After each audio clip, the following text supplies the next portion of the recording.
जवान जय जय जवान जय जवान जय जवान దమ్మపేట పుర ప్రముఖులకి దేశభక్తులైనటువంటి దమ్మపేట వాసులకి మరి యొక్క ఆపరేషన్ సింధూర్ మరి యొక్క భారత సైనికం సాధించినటువంటి విజయాన్ని మరి వాళ్ళ యొక్క సాధించిన విజయాన్ని పురస్కరించుకొని దేశమంతా సాగుతున్నటువంటి త్రివర్ణ పతాకాల యొక్క ర్యాలీ తిరంగా ర్యాలీలో భాగంగా ఈ రోజు దమ్మపేటలో జరుగుతున్నటువంటి ర్యాలీలో పాల్గొన్న సోదరి వాళ్ళందరికీ దేశభక్తులైన నమస్కారం.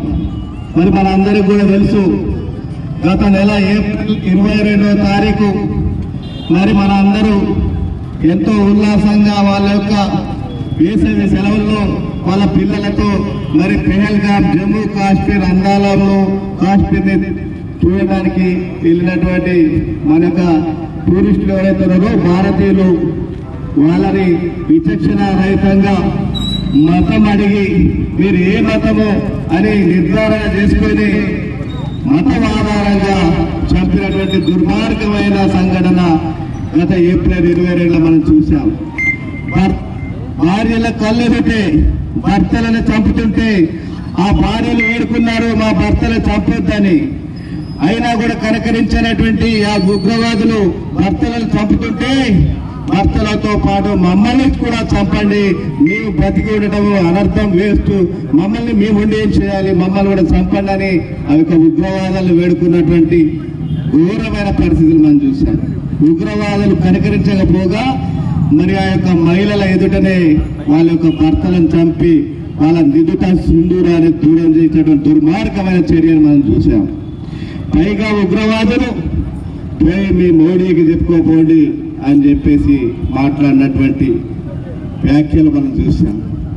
మరి మన భారతదేశం మరి ప్రపంచంలో అగ్రనాయకుడిగా ఉండి మన 140 కోట్ల మంది ప్రజల కంటికి రెప్పలా కాపాడుతున్న మన ప్రియతమ ప్రధాని నరేంద్ర మోడీ గారికి చెప్పుకొని చూద్దామని ధైర్యం చేసిందంటే మరి దానికి పర్యవసానం వాళ్ళు అనుభవించాల్సిందే కదా. దాని యొక్క పర్యవసానమే ఆపరేషన్ సింధూర్. ఆపరేషన్ సింధూర్ అంటే మా యొక్క 24 మంది మహిళల యొక్క నుదుట సింధూరాన్ని దూరం చేసినటువంటి దుర్మార్గుల యొక్క అంతం చూడడం కోసం ప్రారంభించినటువంటి ఆపరేషన్ సింధూర్. దానికి నేతృత్వం వహించినటువంటి ఇద్దరు మహిళలు యోమికా సింగ్, సోఫియా ఖురేషి, ఇద్దరు మహిళలని మరి ఎవరైతే మహిళల యొక్క సింధూరం దూరం చేసినవో ఈ ఆపరేషన్ యొక్క బాధ్యతలు కూడా ఇద్దరు మహిళలకు ఒప్పజెప్పినటువంటి ఘనత మన తిరువర్ణ దళాలది. మీరు మా యొక్క మహిళల సింధూరం దూరం చేస్తే ఆ యొక్క మహిళలతోనే మీ అంతం చూస్తాం. భారతదేశ మహిళలంటే మరి ఒంటింట్లో కుందేలు కాదు, పాకిస్తాన్ లెక్క ఇంట్లో వంటలు వండుకునే వాళ్ళు కాదు, భర్తలు చెప్పినట్టు ఇదే ఒక సమాజం కాదు. మా వాళ్ళు మా మహిళలు అపర కాలికలు రుద్ర రూపం దాలిస్తే మా యొక్క మహిళల యొక్క శక్తి చూస్తే దేశమే అర్థమైపోద్దని ఒక చిన్న ఉదాహరణ ఒక ఇద్దరు మహిళలతో యొక్క ఆపరేషన్ సింధూర్ స్టార్ట్ చేసి ఉగ్రవాద శిబిరాలు మొత్తం పాకిస్తాన్ లో ఉన్నటువంటి 9 ఉగ్రవాద శిబిరాలను ధ్వంసం చేసినటువంటి చరిత్ర మన ఇండియన్ ఆర్మీది ఇద్దరు మహిళలు. దీనికి పాపం ఉగ్రవాదులు పాకిస్తాన్ వాళ్ళు చాలా మంది కొన్ని కలలు కంటా ఉంటారు. ఈ యొక్క భారతదేశం మీద దాడి చేస్తే ఒకరి యొక్క పోరాటంలో భారతదేశం యొక్క సైనికులు మనం చెప్పినా మేము మరి మా మరణము మరి 62 కన్నెల దగ్గర పోతాము, మేము నరకాన్ని కాదు స్వర్గానికి వెళ్ళి 62 కన్యల దగ్గర నాకు స్వర్గ సుఖాలు అనుభవిస్తామని చెప్పి వాళ్ళకి ట్రైనింగ్ లోనే ఒక చెప్తా ఉంటారు. పాకిస్తాన్ వాళ్ళకి ఏం కాదు, మీరు భారత్ చేతిలో చనిపోతే మీరు స్వర్గానికి పోతారు, 62 మంది కన్యలతో సుఖ సంతాలతో ఉంటారని చెప్పేసి వాళ్ళు ప్రచారం చేసి రిక్రూట్మెంట్ చేస్తూ ఉంటారు. కానీ ఇక్కడ మరి దాంట్లోనే కూడా ఒకటి ఉంది, ఒక విషయం ఉంది, ఒక మరమ్మత్తు ఉంది, ఒక మతలం ఉంది. మన యొక్క ప్రభుత్వం నరేంద్ర మోడీ గారు త్రివిధ దళాలు ఇద్దరు మహిళల చేత 100 మంది పైగా ఉగ్రవాదులు కుక్క సాగు చేర్చిందంటే మరి ఖురాన్లో చెప్తుంది, వాళ్ళ మతంలో చెప్తుంది, మహిళల చేతిలో చచ్చినోడు స్వర్గానికి పోడు, నరకానికి పోతాడు. ఆ యొక్క సంతోషం కూడా ఈ త్రివిధాలు మీకు మిగిల్చలేదన్న విషయాన్ని మీరు గుర్తుంచుకోండి. దుర్మార్గులు, దుష్టులు. అంటే రాబో రోజుల్లో మేము స్వర్గానికి పోతాను కళ్ళలు కన్నా కూడా ఆ కళలు కూడా భారత్ పై కన్నేస్తే ఆ కళలు కూడా సహకారం కాదు, మేము స్వర్గానికి కాదు నరకానికి పోతారు, మా మహిళల చేత కుక్క సాగు చేస్తారని చెప్పేసి ఆపరేషన్ సింధూర్ చేసి చూపెట్టింది మీకు. అది గుర్తుపెట్టుకోండి. కాబట్టి మరి ఈ సందర్భంగా మరి మనము మన త్రివిధ దళాలు చూపించినటువంటి శౌర్యం, పరాక్రమం, రౌద్రం, మన యొక్క విజయం మరి వేడుకలాగా చేసుకోవాల్సిన అవసరం ఉన్నది. ప్రపంచమంతా చూసింది. ఈ రోజు 140 కోట్ల మంది ప్రజలకు ప్రాతినిధ్యం వహిస్తున్న మన త్రివిధ దళాలు, మన నరేంద్ర మోడీ గారు యొక్క మరి ఏ విధమైన శక్తి సామర్థ్యాలు.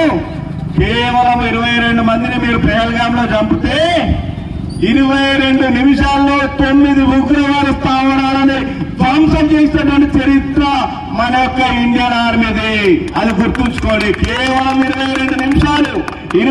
నిమిషాల్లో మొత్తం 9 ఉగ్రవాద స్థావరాలు ధ్వంసమైనాయి.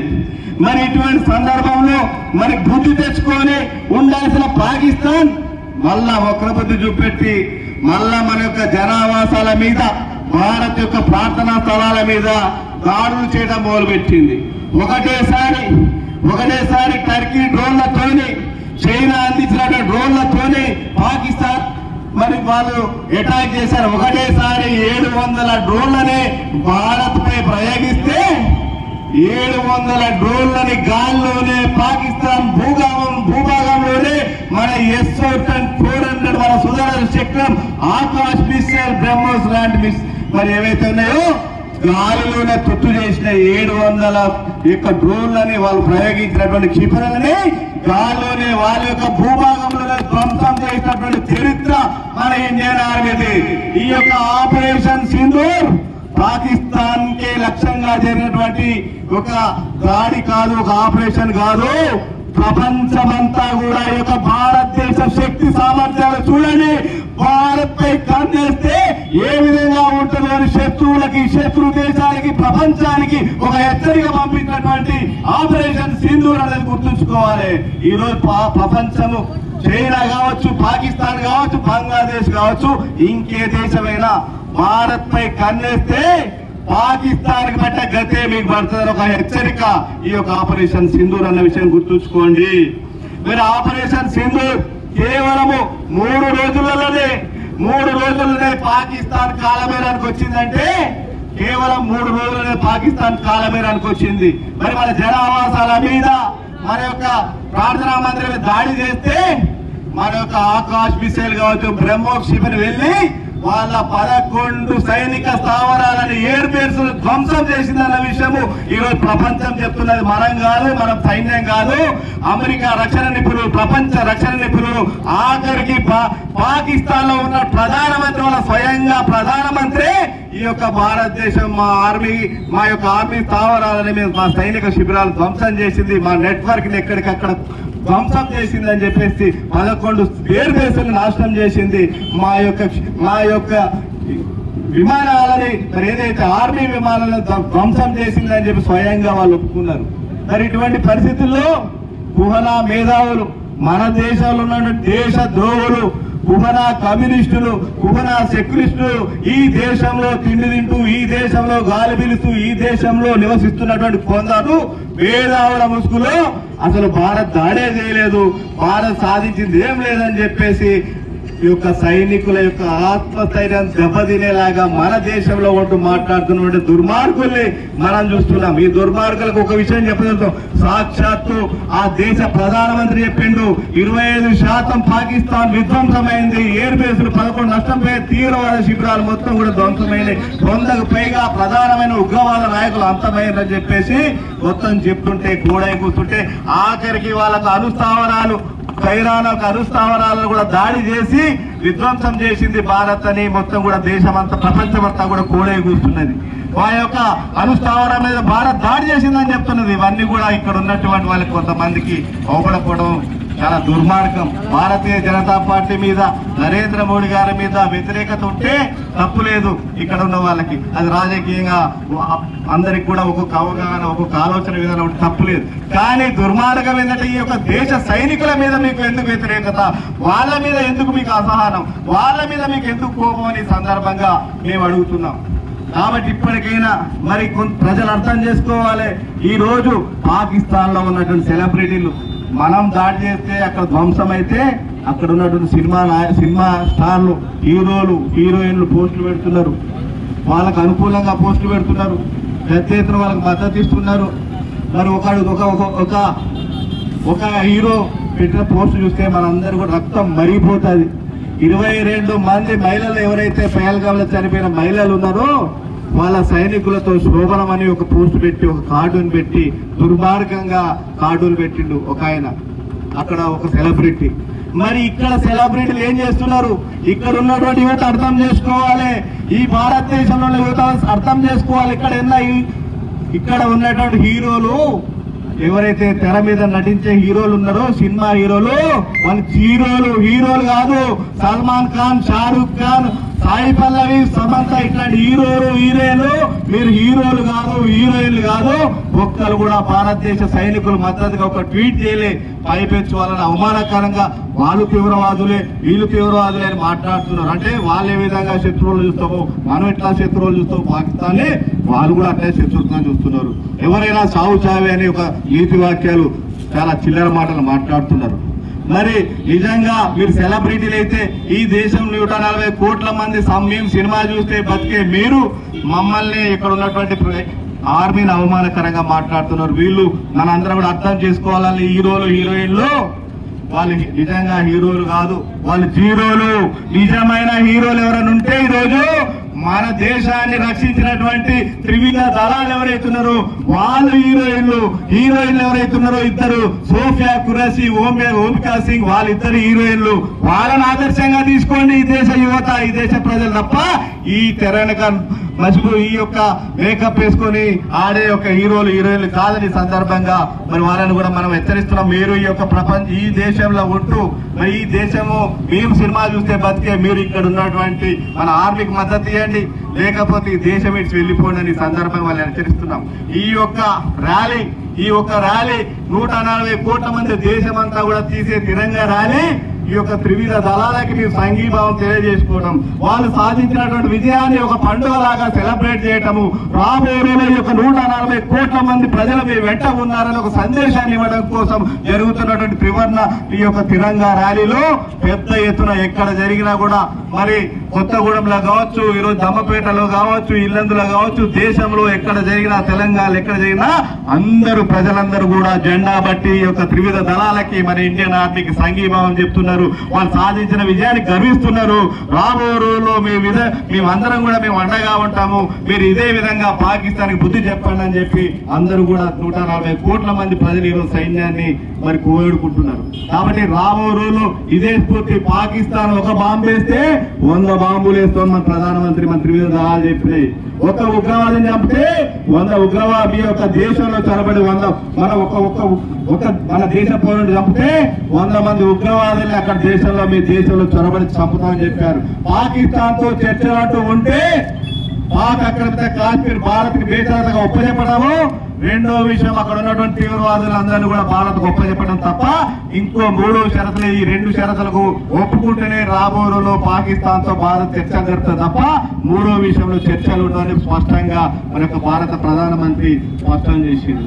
మరి ఈ సందర్భంగా మరి కొంతమంది మాట్లాడుతున్నారు, రక్షణ శాఖ మంత్రి చెప్పాల్సింది మీ ఫ్లైట్ మన భారత్ లో ఫ్లైట్ ఎన్ని కూలినాయి, ఎంతమంది చచ్చిపోయారు, మన యొక్క పైలట్లు అని దుర్మార్గంగా మాట్లాడుతున్నారు. మనము ఒక్క పైలట్ చనిపోలేదు, మన ఒక ఎయిర్ క్రాఫ్ట్ నష్టపోలేదని రక్షణ శాఖ మంత్రి వివిధ దళాలు చెప్పినా కూడా ప్రతిపక్షాలు ముఖ్యంగా రాజకీయాలు చేస్తున్నాయి, దుర్మార్గమైన రాజకీయాలు చేస్తున్నాయి. మరి రక్షణ శాఖ మంత్రిని అడగాల్సిన విషయాలు విదేశాంగ శాఖ మంత్రి అడుగుతారు. ఒక ప్రతిపక్ష నాయకుడు మీకు ఎవరి దగ్గర ఏ సమాచారం ఉంటుందో కూడా తెలియని పరిస్థితుల్లో ఈరోజు ప్రతిపక్ష నాయకులు ఉన్నారు. వాళ్ళని చూస్తే జాలేస్తున్నది. మీరు ఈ యొక్క విజయాన్ని భారతదేశం ఈ రోజు త్రివిధ దళాలు సాధించిన విజయాన్ని మీరు జీర్ణించుకోలేకపోతున్నారు. మరి ఇప్పటికైనా ఈ యొక్క 140 కోట్ల ప్రజల పక్షాన ఉన్నారా, శత్రు దేశాల పక్షాన మీరు ఆలోచన చేయండి. మీ యొక్క నిర్ణయం మీరు తీసుకోండి. రాబో రోజులు ఇదే విధంగా ఉంటే ఈ మాత్రం ప్రజాదరణ ప్రతిపక్ష స్థానం కూడా రాబో రోజు మిగతా వాళ్ళకు ఉండవు. ఈ రోజు త్రివిధ దళాలతో కలిసి ముందుకు సాగండి. దేశ ఐక్యత కోసం అందరూ కూడా ఉండాలని చెప్పి రాబో రోజులు 140 కోట్ల మంది ప్రజలంతా కూడా ఒకటే వాణి వినిపించాలి. ఈ దేశం మీ వెంట ఉన్నది, సైనికుల వెంట ఉన్నది సందేశాన్ని ఇవ్వడం కోసం ఈ యొక్క త్రివర్ణ పతాక యొక్క ర్యాలీలు చేస్తున్నాము. ఈ ర్యాలీలో పాల్గొన్న అమ్మపేటలో ప్రజలు కావచ్చు, చుట్టుపక్కల వచ్చిన పెద్ద ఎత్తున పాల్గొన్న నా సోదరులు దేశభక్తులైన మీ అందరికి కూడా పేరు పేరున ధన్యవాదాలు తెలియజేస్తూ రాబో రోజుల్లో కూడా ఇదే స్ఫూర్తిని మనం అందరం కూడా మరి మన యొక్క త్రివిధ దళాలకి ఇవ్వాలని వాళ్ళకి సంఘీభావం తెలియజేయాలని మీ అందరూ కూడా వేడుకుంటూ ఈ ర్యాలీలో పాల్గొన్న మీ అందరూ కూడా ధన్యవాదాలు. భారత్ మాతా కీ, భారత్ మాతా కీ జై జై.